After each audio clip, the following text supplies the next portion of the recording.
Friends, ಬನ್ನಿ ಇವತ್ತಿನ ವಿಡಿಯೋದಲ್ಲಿ ನಾವು ಉತ್ತರ ಕರ್ನಾಟಕ ಸ್ಟೈಲಲ್ಲಿ ಮಾಡುವಂಥ ಜೋಳದ ವಡೆನ ಯಾವ ರೀತಿ ಮಾಡೋದು ಅಂತ ನೋಡ್ಕೊಂಡು ಬರೋಣ. ನಾನು 2 ಬೌಲಷ್ಟು ಜೋಳದ ಹಿಟ್ಟನ್ನು ಸೇರಿಸ್ಕೊತಾ ಇದ್ದೀನಿ. ಇದಕ್ಕೆ ಜೋಳದ ವಡೆ ಅಂದರೆ ಜೋಳದ ಹಿಟ್ಟನ್ನು ಜಾಸ್ತಿ ನಾವು ಸೇರಿಸ್ಕೋಬೇಕು. 2 ಬಟ್ಲಷ್ಟು ಜೋಳದ ಹಿಟ್ಟನ್ನ ಹಾಕ್ತಾಯಿದ್ದೀನಿ. 1 ಬೌಲಷ್ಟು ನಾನು ಅಕ್ಕಿ ಹಿಟ್ಟನ್ನ ಹಾಕ್ತಾಯಿದ್ದೀನಿ. 3 ಸ್ಪೂನಷ್ಟು ನಾನು ಹಸಿ ಕಡಲೆಬೇಳೆ ಹಿಟ್ಟು ಹಾಕ್ತಾಯಿದ್ದೀನಿ. ನೀವು ಕ್ವಾಂಟಿಟಿ ಎಷ್ಟಿರುತ್ತೋ ಅದ್ರ ಮೇಲೆ ಜಾಸ್ತಿ ಮಾಡ್ಕೊಳ್ಳಿ. ಅರಿಶಿನ 1 ಸ್ಪೂನು,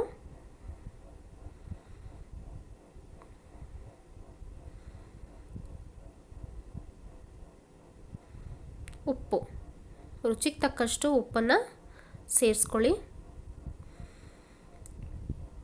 ಓಂಕಾಳು ಕೈಯಿಂದ ತಿಕ್ಕಿ ಹಾಕೋದ್ರಿಂದ ಘಮ ಬರುತ್ತೆ, ಟೇಸ್ಟ್ ಬರುತ್ತೆ ಅಂತ ಓಂಕಾಳು.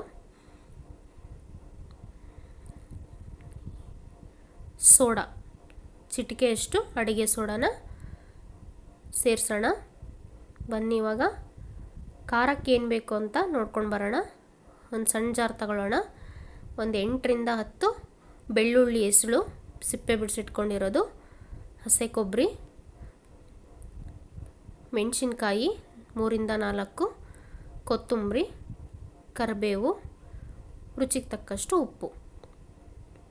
ಇವಾಗ ಸ್ವಲ್ಪ ತರಿಯಾಗಿ ರುಬ್ಕೊಂಡು ಬಂದು ಸ್ವಲ್ಪ ನೀರು ಹಾಕಿ 1 ಸ್ಪೂನಷ್ಟು ಜೀರಿಗೆ ಹಾಕಿ ನುಣ್ಣಗೆ ರುಬ್ಕೊಂಬರೋಣ. ಈ ರೀತಿ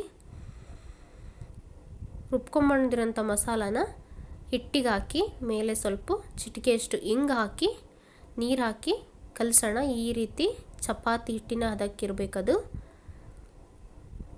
ಒಂದು ಅರ್ಧ ಗಂಟೆ ಅದು ನೆನಿಲಿ ಇಟ್ಟು ಇವಾಗ ಒಂದು 5 ರಿಂದ 6 ಸಿಪ್ಪೆ ಬಿಡಿಸಿಟ್ಕೊಂಡಿರುವಂಥ ಬೆಳ್ಳುಳ್ಳಿ ಎಸಳು, ಒಂದು 8 ರಿಂದ 10 ಮೆಣಸಿನಕಾಳು, 1 ಸ್ಪೂನಷ್ಟು ಜೀರಿಗೆ, ಉಪ್ಪು. ಇವಾಗ ಚೆನ್ನಾಗಿ ಕುಟ್ಟೋಣ. ಈ ರೀತಿ ಕುಟ್ಟಿರೋಂಥ ಪದಾರ್ಥವನ್ನು ಹಿಟ್ಟಿಗೆ ಹಾಕಿ ಚೆನ್ನಾಗಿ ಕಲಸೋಣ.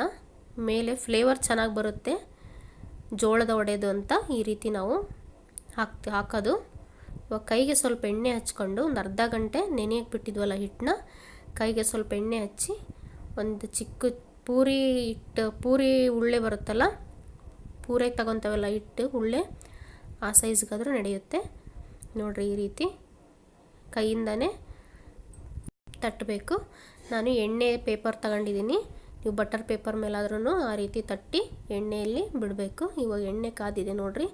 ಕೈಯಲ್ಲೇ ತಟ್ಟಿ ಜೋಳದ ವಡೆನ ನಾವು ಮನೆಯಲ್ಲೇ ಮಾಡ್ಕೋಬೋದು ಈಸಿಯಾಗಿ.